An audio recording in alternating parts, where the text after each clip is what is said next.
Howdy, soldiers. I'm holding my microphone today because I have two fans on me and somebody outside is, for some reason, working on a table saw. I know I'm dressed very dull and drab for a Pride Reads video, but I'm just like every corporation out there, right? July 1st hits, all the rainbow shit goes back in the closet. But to make up for that, I'm drinking a iced lavender oat latte with a cup by a queer-owned business, linked below, and dinosaur ice cubes.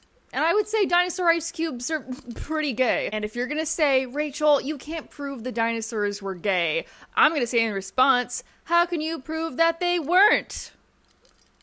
Checkmate, liberals. Welcome to the Pride Month June wrap-up. I managed to read 10 books in the month of June. I don't know how, but I did. There was some cute queer rom-coms, some extraordinarily gay non-fiction. There was dragons, there was demons, there was secret societies, there was Roy G. Biv realness. And if I had a nickel for every time two people got caught together in a snowstorm and used it as an excuse to bone, I'd have 2 nickels. So without further ado, grab yourself a gay little drink, grab yourself a gay little snack, and settle in, strap on, just get buckled, sit down. Just relax. Join me as we get a little fruity and talk about the 10 books that I managed to read in the month of June. The first 3 books are part of a triple bargain from a video that I did earlier this month with Harlequin. I talked a little about them then, but we're gonna get way deeper today, so let's go. First up, The Boyfriend Subscription by Steven Salvatore, which is a gay Pretty Woman retelling. Alexa, play Verse by Chrissy Chapeka. Botanic store owner and plant daddy Teddy is devastated when he's forced to close his small shop, and so he takes on a deal with Cole, who is the CEO of a sexy, kinky dating app, to be a fake boyfriend for him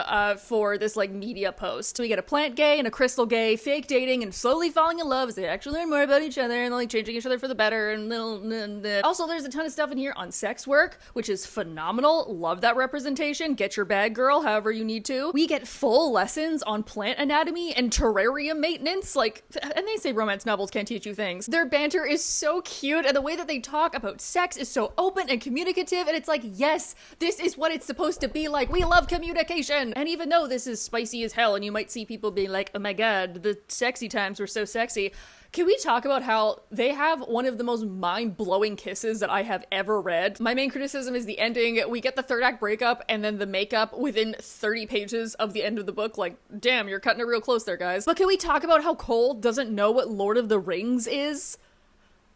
Divorce this man. I know you weren't even married, but you divorce immediately. It's sweet, it's sexy, it has a great commentary on relationships and communication and family trauma. Much adored. On to the next. Next up is a sapphic rom-com that also has to deal with stardom and sex work, and that is A Little Kissing Between Friends by Chensia C. Higgins. Wait, is it Devon and Chris plan a wedding, or is it Chris and Devon plan a wedding? I always mix this up. It is Devon and Chris plan a wedding. I love Devon and Chris plan a wedding, so I was very excited for this one, and I didn't like it quite as much. And I think that's because it does use a miscommunication trope, which I despise. But if you don't care about that, this is a fantastic book. It is all about food and family and community and the music industry and what it's like being an exotic dancer and really good depictions of co-parenting. This is a black queer friends to lovers story that centers Sin, who's a music producer, and her best friend Julisse, aka Juicy, who's an exotic dancer. They've always had a type of flirtationship, and then one day when the tension boils over and then we sleep together and then we have all these feelings and we're like unpacking our feelings and stuff happens. So I don't think I will ever have the amount of riz that Sin has. Like, she's this tall, broad, intimidating, sexy music producer who's like soft and sensitive on the inside, and Juicy is bold and ready to fight for what she wants and what she believes in and not taking anyone's BS, particularly Sin's. But even though this book was very spicy, 5 pepper spicy, I can't help but I just can't take it seriously. First of all, referring to getting down to it as it's demon time is the funniest thing I've ever heard. And damn, you came prepared to the club. Like, prepared. Like, packing some heat. Like, is that a sex toy in your pocket, or are you just happy to see me? And what if it's both? Porque no las dos? Underneath that all, it's a lovely story about the love and connection that you can have as friends and also as lovers, and admitting when you're wrong about something and trying to fix it because you genuinely care about that person. Oh my god, can I have a white balance back? Hello? That would be like so cool and sexy. Thirdly, the appropriate third book, because we're talking about being a third. We're talking about a power throuple. We're talking about three really cute people. Marcus Harwood Jones has created a heartwarming, homey, and horny book that is all about the queer community, polyamory, co-parenting, and found family. Charlie's in their late 20s and feeling a lot of burnout at their city job. He gets the opportunity to run a story on this new development a couple of towns over. They jump at the chance to have a little work vacation. But once they get there, they find out that the Airbnb that they booked is actually someone's home, and they're still there because they mixed up the days, and then there's a snowstorm and they're all snowed in, and what to do except fall in love. It's fast-paced, but not like you get flung into the story and then have to keep up. It's fast-paced, like you want to be involved and you want to keep going because so much fun stuff is happening and you want to get involved. Like, let's go, lesbians, let's go! The throuple itself was so sweet and spicy, but like, oh my god, it makes my heart so fuzzy, the way that they talk about one another, the way they're falling in love. And as Hayden and Buffy already have a small child, there's a lot in here on co-parenting, what it means to be a parent, and like rediscovering your identity after having a kid. Also an interesting discussion on nostalgia and how nostalgia, rose tints your past. And to quote Taylor Tomlinson, but do you remember why nobody expected anything of you? It's because you sucked. And I got to the end of this and realized there was no conflict in this book. Like, hello? Which honestly, kind of nice. In this world, in this economy, on God's green internet, there are so many things going on right now that suck. And having one book that was just like, we're just gonna have a gay old time and fall in love, and then the end, I was like, hell yeah, I can get behind that. Oh my god, I forgot there was a fourth book in the Harlequin books. I don't have a physical copy of it, so I forgot. A favorite of mine this month was the sapphic historical romance that was The Blue Stockings Guide to Decadence by Jess Everly. This is third in the Lucky Lovers of London series that all center different people who are involved in the queer community of late Victorian England. Jo Smith is a bookshop keeper in a lavender marriage with her best friend that is then threatened when her husband's mistress gets pregnant, and Dr. Emily Clark is a blue stocking who's trying to get her hospital to recognize the legitimacy of her practicing medicine, and she gets roped into Joe's situation, and the two of them have to spend more time together, even though there's a little bit of a scandal involved. I love this book. It was so charming. The banter is so fun. I love the two of them together. Part of Joe's backstory that makes her so intriguing to me personally, an English major who loves books, is that she used to work at a printing press and now works at a bookstore. So the way that she talks about typesetting and handwriting and the nuances of the physically written word is so intimate. And speaking of that, the two of them write each other letters. And is there anything more romantic than somebody sending you something saying, write to me? Like, oh, be still my heart. Something Jess Everly does really well in this series is that she balances the cute, queer, fluffy rom-com with the actual issues that were plaguing the queer community at the time. There were a lot of laws being signed in that made being openly queer very dangerous. There was raids, there was jail time. And then you add in the gender issues of women's expectations and social standings. It's present in a way that makes you feel more deeply for these characters and engage in the relationship more. In here, it's both Joe's husband being cool with having a lavender marriage, and also Dr. Emily and her medical practices and like her family being okay with her being queer. How believing that people are equal doesn't mean that you can stop fighting for equality, because inequality still exists outside of your beliefs. Some surprisingly deep topics for a romance novel, and yet at the same time it is funny as hell, and it's great banter, and there's the yearning. Oh my god, the yearning. I am waiting very patiently for my physical copy of this to come in. And it's getting harder by the day. I want it on my shelf. I want my trophy. I want my gay little trophy on my shelf. All right, hold on. Coffee break. I am revitalized. All right, let's keep going. Somebody had better come over to my house and check if I have a fever, because believe it or not, I did not read a lot of fantasy books this month. Which, I know, what is wrong with me? But one occultish book did manage to wriggle its way onto my reading list this month, and that is the delightfully gay, positively depraved, extremely magical Evocation by S.T. Gibson. The moment for the cover. Goddamn, angry robot, you knocked this out of the stratosphere. It's giving The devil knows your name, David Aristarchov, and has come to collect. In the underground occult society of Boston, David Aristarchov is a prodigy medium who finds out that he is on the receiving end of a 1,000-year-long curse that a relative of his made long ago. The only way he can think to save himself is to reach out to the only person he ever loved, which is his ex-boyfriend Reese, except Reese is now married to his wife Moira, and through the soup that is secret society politics, occult schisms and broken marriages, the three of them are struggling to find a way to end the curse, while all slowly maybe falling in love with one another. The writing is phenomenal. S.T. Gibson is at her finest in this book. The way she integrated magic and secret societies made this feel so raw and real, and you can like feel the desperation behind everybody in a way that I wasn't expecting to connect with so much. Although note that this is more about like relationships and connections and politics than it is like magic, but like it's still spooky and arcane. I am begrudgingly sympathetic to these people. Like everyone is so prickly and posturing all the time. David in particular is an absolute asshat at the beginning of this novel, but I slowly began to like him. Moira and Reese are like melting his cold little heart, and he's working on his daddy issues. And something I really liked was the discussion on addiction and relapse, because David is a now ex-alcoholic, and his struggle through that was very, very well done in this book. Although I do connect more deeply with Reese, because I too would commit crimes to be left alone in an occult library to see all the ancient texts and just like touch stuff. And a character that surprisingly shone is Lita, who is David's sister. I love her and I want to see so much more of her. She's a chaos magician and so sexy. In this household, we love some demony rituals. We love a rich heir, like learning responsibility. We love a semi-sentient house. We love some politics between the polythruple. Politics?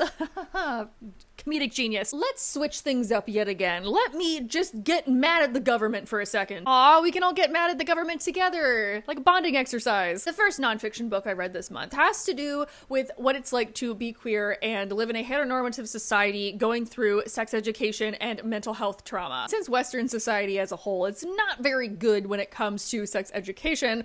Most of us grow up not knowing where to turn for it, right? Like, do you remember your sex education in school? I do. It was a single class. It was very awkward. It answered pretty much none of my questions. And when people do get taught about sex, they often don't talk about any of the emotional labor that you're going to be doing when you're in a relationship. How do we know how to function as a partner if you don't even have any type of guideline on what that's supposed to look like? Which is why I was so excited to do a sponsored post on TikTok and Instagram for Feel It All by Casey Tanner, who is a queer sex therapist in New York City. In this non-intimidating and inclusive book, Casey uses attachment theory, anti-oppressive practices, and trauma-informed care to give you a better sense of sexual security. She talks about her own experiences with her body and sexuality growing up in a religious family, as well as using case studies of couples that she's seen in her practice to talk about different types of relationships. The first part of this goes more into how the sex education system fails us and how there's so much misinformation out there because our Western society uses a fear-based model instead of a curiosity-based model. In the second part, she talks more about like the physiology of what it means to be a sexual being, how the body deals with a stress response, and how you can't always pick what your stress response is or when you are or are not going to respond to something. So it's learning how to recognize and understand those triggers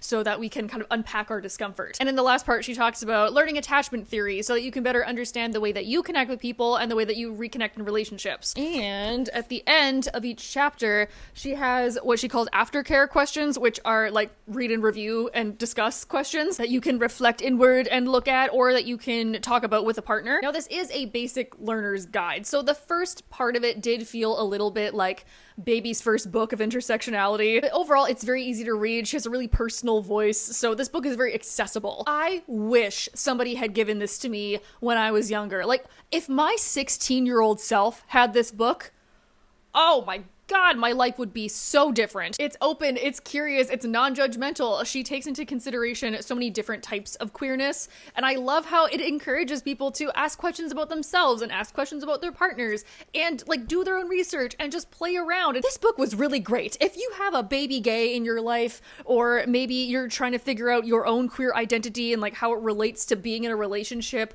I would highly recommend this. Ooh, next up is a book that may be a little controversial. If you've been on my channel for a little while, you may have seen that I have done a video called The Dark Romance Community is Mad at Me, and I stand by that video. I do think I came across a little judgmental because I was a bit angry, but for the most part, I agree with everything that I still say in there. And so, I was like, I'm not going to be a dark romance reader. And then somebody sent me a dark romance that I really enjoyed. But if you watch the video in its entirety, you will know that I do not hate dark romance as a whole. I think there are spaces for it. I think that there are ways to explore dark themes like kink or murder or like other fun stuff. And besides, in this book, it's not like the main character's killing people.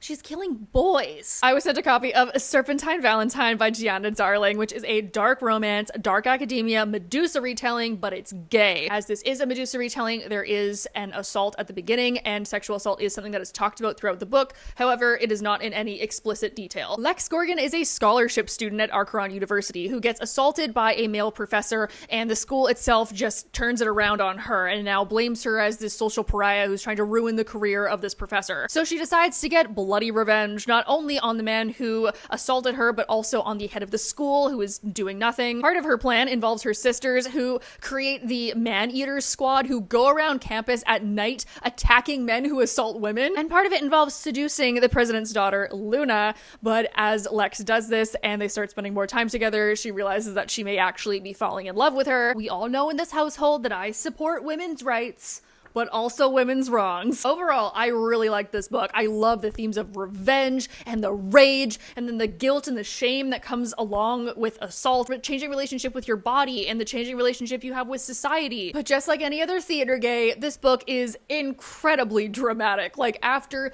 Lex goes through this thing, she's like, I am the darkness, I am the night, I will be the shiver in your bones. And I'm like, okay, Batman, like relax. And as this book does have spice in it, you know, Lex is trying to seduce Luna, there is also a conversation on how sex can help, hurt, or heal your relationship with your body. And then on Luna's side, we have a conversation on how internalized homophobia comes with perfectionism and the internalized misogyny that a lot of women hold on to and then use to weaponize against other women. But some of the stuff in here hits a little too close to home. You know, lots of universities covering up scandals and men just like being awful, and you're like, maybe we should give all women swords. Like, maybe crime is good, actually. Just a little crime as a treat. Also, is the Man-Eater crew accepting applications? Because my dance classes are over for the summer and I needed something to do with my time. Speaking of bad gays, period. My thematically accurate nonfiction audiobook of the month was Bad Gays by Hugh Lemmy and Ben Miller.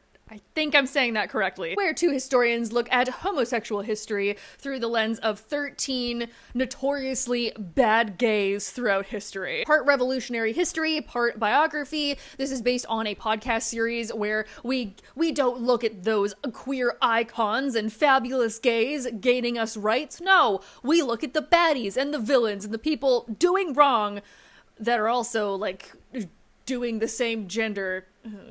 Cringe. I enjoyed this immensely. A very interesting listen. We go into particular people, of course, but then we also get into kind of like the politics of queerness throughout history. We imagine the struggle for gay rights and gay experiences as a linear line, when that is definitely not the case. And Lemmy and Miller talk about how when we think of queerness in a historical context, we should not be thinking of it as how their behavior deviates from the norm, but more about how that behavior is in context with power. Because for most of human history, being queer was not like something that you were, it was something that you did. It was an action. And some of the actions that these people also did include things like racism, white supremacy, being anti-Semitic, war crimes. We begin our history back in the Roman Empire with Emperor Hadrian, who was emperor from 117 to 138, a benevolent dictator. We then go to Italian playwright Pietro Arentino, aka the Scourge of Princes. He was a satirist and blackmailer in the 1500s who mocked religious leaders and distributed pornography.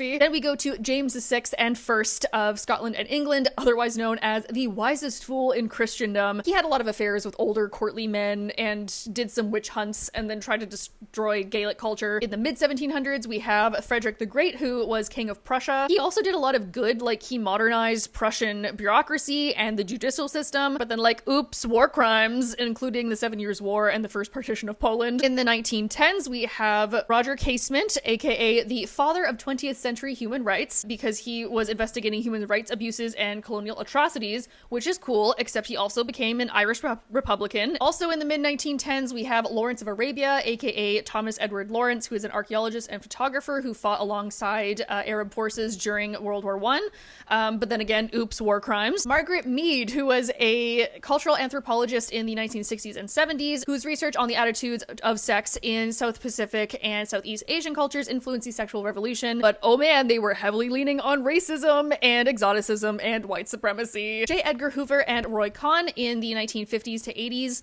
the first director of the FBI who abused enforcement power and threatened political figures. In the mid-20th century, we also have Yukio Mishima, who was an author and playwright, one of the most important post-war authors in Japan, but he was super into right-wing politics and Japanese nationalist extremism. Philip Johnson, who was mid-century to his death in 2005, he was an American architect and received some of the biggest prizes of the architectural world. He was the director of the MoMA in the 1930s, but then like, whoops, he's a Nazi. Ronnie Cray in the mid-century, 1960s in particular, he was an English crime boss who led the Firm gang. And finally, we have Pim Fortuyn. I don't know if I said that name right, and honestly, I don't care. He's an awful human being who is also like mid-1900s to his death in 2002. He was a Dutch politician, a right-wing populist writer who was super racist and against immigration, and he was the only person on here who was assassinated.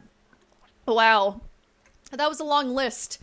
Did you notice anything else peculiar, queer about that list? Yeah, there's only one lady on there. As much as I don't want to glorify war crimes, I feel like there were probably some more queer women in history doing things that were bad. You know, like maybe women are just better because they didn't get caught. Then again, even these days, people are finding like two female skeletons curled up together with flowers and like a letter next to it that says like, to my one and only love, and people are still like, oh my god, they were roommates. The writing is snappy, the facts are fast, and I really like the audiobook narrator for this as well. These two did a great job with this book, but if you would rather read about some fictional queer wrongs, may I recommend my last video?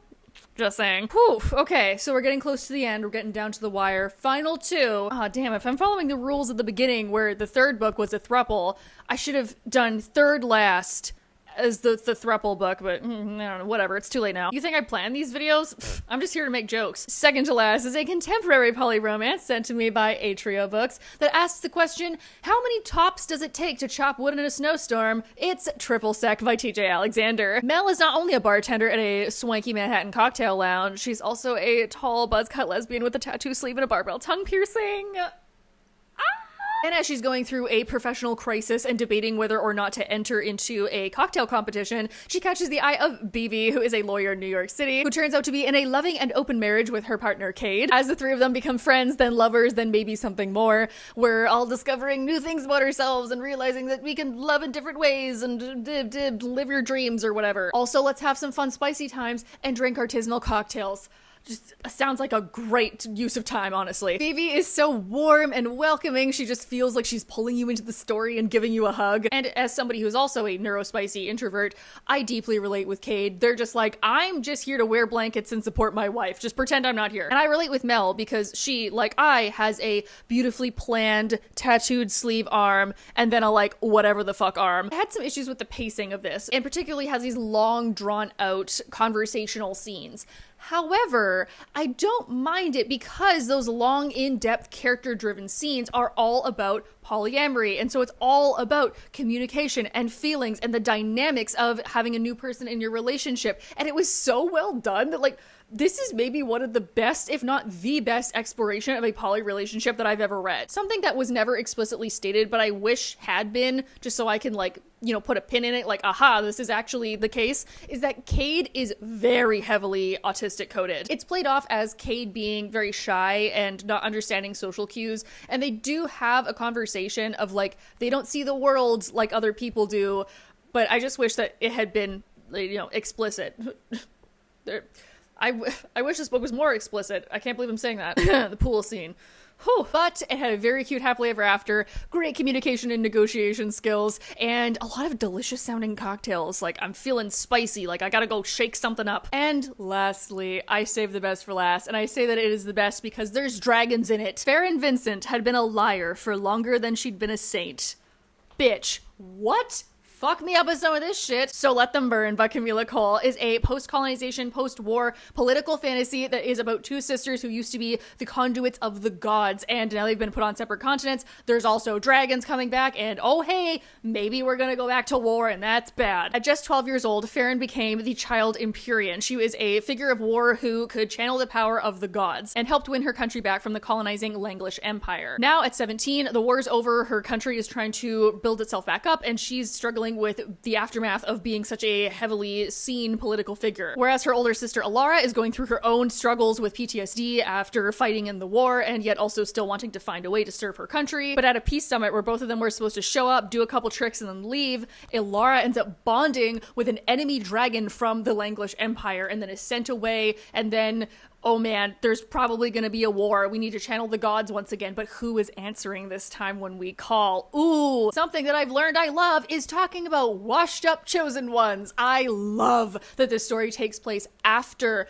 the Grand War, because that's what all the stories are, right? Oh man, we're building an army, we're 16 and falling in love, but also we have a magic sword, and yeah, sure, we killed some people, we like vanished the bad guy, no big deal, time, great, let's go like run off into the sunset together. And in here it's like, hey, what if we actually explore what it means to like be a conduit of powers greater than you could ever imagine, and the PTSD of like being on the war field. Oh, and also you're only 17 and have the resentment of thousands of people behind you, and yet also are kind of deified by those same people, and you have no idea what to do with the rest of your life. The magic in here is so cool. The people of San Irie have the ability to like call upon the ancestors of their families who can like imbue them with powers, and then when they're done they can like spit them back out. There are also semi-sentient war machines that they built to fight the dragons that the colonizing empire has. Alara is lesbian and Farron is demisexual, which like fun, love to see it. I also love the side character of Reeve, and like I could have a whole book just for him because he is also a child soldier who like turned traitor to his own family to bring San Irie these war plans that like help them turn the tides of war. So he is seen as both a traitor to his empire, but then also like a symbol of that entity, and so like he doesn't have a place in society, and he's constantly reading and researching and trying to find a way to like atone for the sins of his people. My one criticism is that the pacing of this is a little off. We got a lot of these sweeping, here's what has been happening over the last 3 months, and I'm like, whoa, hold on, what? So I wish we had gone into that a little bit more, but I'm not sure how that would affect the pacing of, I think, a duology. But the ending was really cool. You could literally hear the dramatic music, like movie score hitting, because it just like the beat after beat after beat. Yet another fantastic fantasy book to add to my growing hoard of dragon books. I'm just sitting on them, I'm hoarding them all, just like the little book dragon that I am. And that's that on that. Shit, when did it become 7:30? Oh, I didn't eat dinner. Whoops. Well, I mean, I had like iced coffee for dinner, which kind of tracks as part of the gay lifestyle. There we have it. Those are the 10 books that I managed to read during Pride Month. Please leave down below what you read in June, because I want to know. I'm nosy. I, for some reason, want to keep adding books to this shelf. Of course, I didn't get to like half the books that I had on my June TBR, so I also have to bump those to July, along with the other like 12 books that I told myself I was going to read in July. It's just a never-ending cycle. I also like maybe accidentally thrifted like 20 books over the last 3 weeks or so.